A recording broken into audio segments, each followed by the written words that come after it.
ኖላዊት ዛሬም በኖላዊቶች መጥቻለሁ ማለት ነው። እንግዲህ ወይዘሮ ሜላት ከእስር ቤት መፈታት አለባት እያልኩ ነው ማለት ነው። ምክንያቱም ሜሮን ለፖሊሶቹ ሁሉንም ነገር እውነቱን እሷ ጋር ያለ መረጃ ባዩሽ ስትገደል የሚያሳይ ቪዲዮ ነበራት። እሱን ሰጣቸው። እነሱም እሷን በማሰራቸው በጣም ተጸጽተዋል ማለት ነው። አሲርና ሀና ጋር ስመጣላችሁ ደግሞ አሲር እንደዛ እንዳላበደላት፣ አሁን ግን አልፈልግሽም እዛው ኢዛሽ ጋር ሂጂ፣ ከዚህ በኋላ አንቺ ጋር ህይወት የለኝም ብሎታል ማለት ነው አሲርን። ሀናም እያለቀሰች ብዙ ለምነዋል። አንተ ጋር መሆን እፈልጋለሁ ከዚህ በኋላ ብለው ነበረ። እሱ ግን ሊቀበላት አልቻለም ማለት ነው። ሰላም ጤና ይስጥልኝ የወሎ ልጓማ ቤተሰቦች፣ ለቻናሉ አዲስ ከሆናችሁ ላይክ፣ ሸር፣ ሰብስክራይብ ማድረግን አትርሱ ማለት ነው። ዛሬ ይዤላችሁ የመጣሁት ኖላዊቶችን ነው ማለት ነው። እንግዲህ ወይዘሮ ሜላት እስር ቤት ከገባይ በኋላ ሁላችንም ድንግርግራችን እንደወጣ ተስፋ አለኝ ማለት ነው።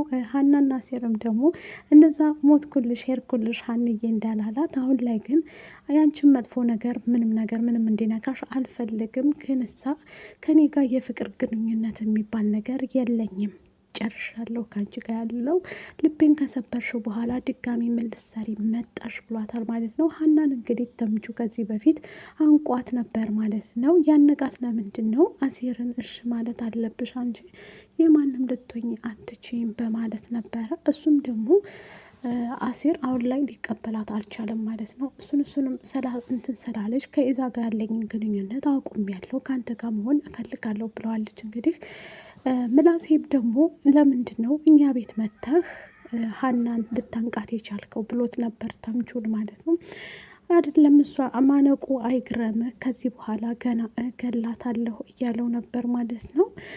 እንትናም ደግሞ ተናዶ ወደ ቤት እየሄዱ ሰላምን እየተጣራ በጣም በኃይለኛው ይጠራታል ማለት ነው።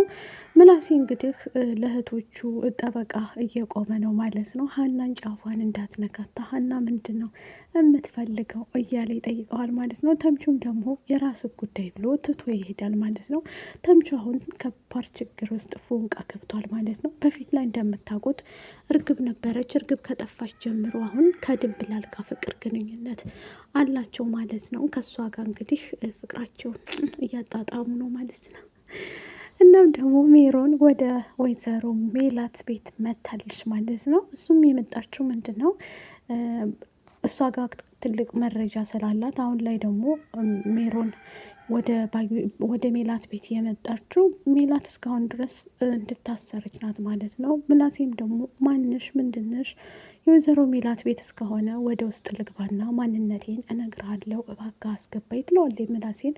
እሺ በቃ ግቢ ብሎ፣ እሷ ግን ነጠላዋን ለብሳ፣ ምክንያቱም አዘንተኛ መስላ የሰለባዩሽ ሁሉን ነገር ልትናገር ትመጣለች። መስፍንም ደግሞ እኔ ምንም ላረግሽ አልችልም፣ በእኔ ምክንያት ነው ሜዱቄ የታሰርሽው እያለ እንባውን እያነባ ይገኛል።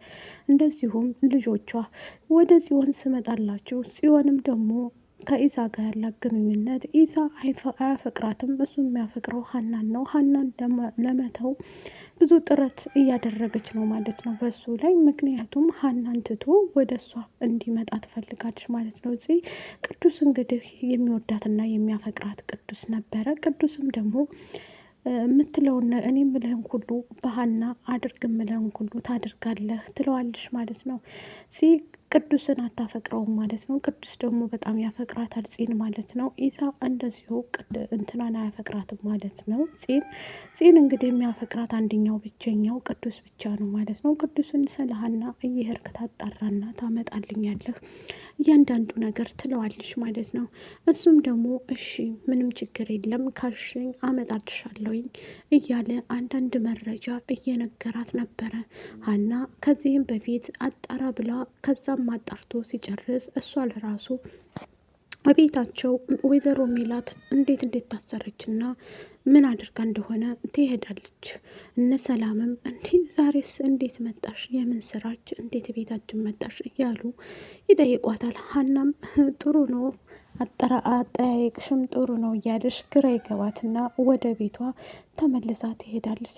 ሀና አሁን ላይ ያለችበት በጣም ከባድ ችግር ውስጥ ነው ያለችው። ምክንያቱም አሲርን በፊት ላይ ስላልጠየቃት፣ በነገራችን ላይ ሀና ብዙም ጫን ባንላት ባይነኝ እኔ። አሴር ብዙም አልጠየቃትም። የመጀመሪያ ጊዜ የፍቅር ጥያቄ አላቀረበላትም። አሁን ነው ያቀረበላት ማለት ነው ከኢዛ ጋር ከሆነች በኋላ። ኢዛም ደግሞ ያው አሁን ላይ የማትነግረው ነገር የላት ማለት ነው፣ ሀናን እንዲጠላ እያደረገች ማለት ነው። እሱ ደግሞ ከሀና ውጭ ሌላ ሴት ምንም መስላ አትታየኝም፣ ሀንዬ ናት የኔ ብቸኛዋ ቀሪ ገንዘቤ እያለ ነበር ማለት ነው። ጺም ደግሞ ስለ ሀና ያው መጥፎ ነገር ነው የምትናገረው ማለት ነው። ከዚህ በኋላ አጠገቤ እንዳደርሽ እኔ አልፈልግሽም ብሏታል ማለት ነው። ሰላምም ቀጥ ብላ እሳት ጎርሳ ልሳ ወደ ኢዛ ትሄዳለች። ኢዛ እህቴ ምን እያልካት ነው ሀናን? አንተ ቆይ ስንት ሰው ነው የምታፈቅረው? ስማ ሀና ምንም ነገር እንዲከፋት አልፈልግም፣ የዘለላ እንባ አይኗ ላይ እንዳላይባት ትለዋለች። ያስጠነቀቀች ምን ማለትሽ ነው? እንዴት ለጽዮን ነገርካት? የኔና መታሰር ነግረሃት ቤት ድረስ መታ ነበረ፣ እሷስ ጋር እንዴት ልትገናኝ ቻልክ? ብላ ትቆጣዋለች ሰላም።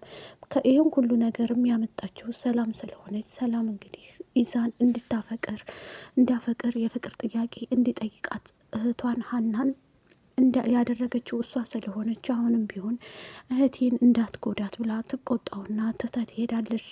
ሀና በዚህ ሰዓት ላይ እሷ ትልቅ ጭንቀት ውስጥ ነው ያለችው። አሁን ላይ አሴርና ተምቹ ጓደኛ ስለሆኑ በጣም የሚዋደዱበት ምክንያታቸው እሱ ሲጠፋ በችግርም ሆነ ባዘንም ጊዜ አብረው ናቸው። አሁን ግን የመጨረሻ አልታገስም፣ እስከ ዛሬ ድረስ ላንተ ብዬ ነበር የታገስኩት፣ ሀና ማለት ለእኔ ተዋት እያለ ተምቹ ለአሴር ይነግረዋል። አሴርም ደግሞ እኔ ሀናን እወዳታለሁኝ፣ እምቢ ካለች ደግሞ ምንም ላደርግ አልችልም ብሎ ግራ ይገባዋል። ተምቹም እሱን ሰምቶ ተናዶ አንተንማ እንደዚህ ስትናደድ ማየት አልፈልግም ብሎ ወደ ቤቷ ሄዶ ቤቷ ድረስ ሄዶ ነው ሀናን ሊያንቃት የቻለው ማለት ነው። የሀና ጭንቀት አሁንም እንደቀጠለ ሆኖ ከዚህ በኋላ ምንድነው ማደርገው? አሴር ጋር እንደዚህ ማድረግ አልነበረብኝም እያለች ወደኋላ መለስ ስትልና እውነቱን ከዚህ በፊት ምን እንዳሳለፈች የነበረችበትን እያሰበች ትገኛለች። ሀና እስከምናቀት ድረስ ሰው ቤት እየሰራች እንደዚሁም ደግሞ ቤተሰቦቿን በችግሯም በሀዘኗም ጊዜ የነበረው አሲር ቤተሰቦቿን ለማዳንም እንደዚሁ ለቤተሰቦቿ ተፍ ሲል የነበረው ለሀና ብሎ ነበር። በዛ ሰዓት ላይ አሁን ላይ ሀና ተቀይራለች፣ ተለውጣለች። ቤተሰቦቿን ካገኘቻቸው በኋላ እሱም አንቺ በኛ ላይ ተቀይረሻል፣ የድሬቱ ማንነትሽ የለም ብሎ ስላላት ወደ አባቷ ጋር ለመኖር ተመልሳለች። ሀና እንግዲህ ከነ ሰላም ቤት እህቶቿን ካገኘች በኋላ እዛ ቤት ውስጥ እየኖረች እነሱ ሀብታም ስለሆኑ አሲርንም ከዚህ በፊት ሰላም አስጠንቅቀው ነበር። ከዚህ በኋላ ከሀና ጫፍ እንዳላይሽ ባጠገቧ አንድ ነገር እንዳላይህ ከዚህ በኋላ መሄድ አለብህ ብለው ነበር። እሱም ደግሞ አይመለከትሽም፣ እናንተ ሀብታሞች በቃ በብር ነው እንደምትመጻደቁት እያለ ይቆጣት ነበር። ሀናንም ስለተቆጣት ወደ አባቷ ጋር ተመልሳ አባዬ እኔ ካንተ ጋር ነው መኖር የምፈልገው፣ እዛ ቤት ድጋሚ አልሄድም ብላ ትለዋለች። አሁን ጽዮን ፉክክሯ ሀናን በዛ በዚህ ብላ ከኢዛ ጋር ማጣላት ነው። ኢዛ ደግሞ እንደማይወዳትና እንደማያፈቅራት ለጽ ይነግሯታል። ቅዱስም ያው ቅዱስ ሽንሽ ብትይ ይሻላል ማለት ነው። ለቻናሉ አዲስ ከሆናችሁ ላይክ፣ ሸር፣ ሰብስክራይብ ባይ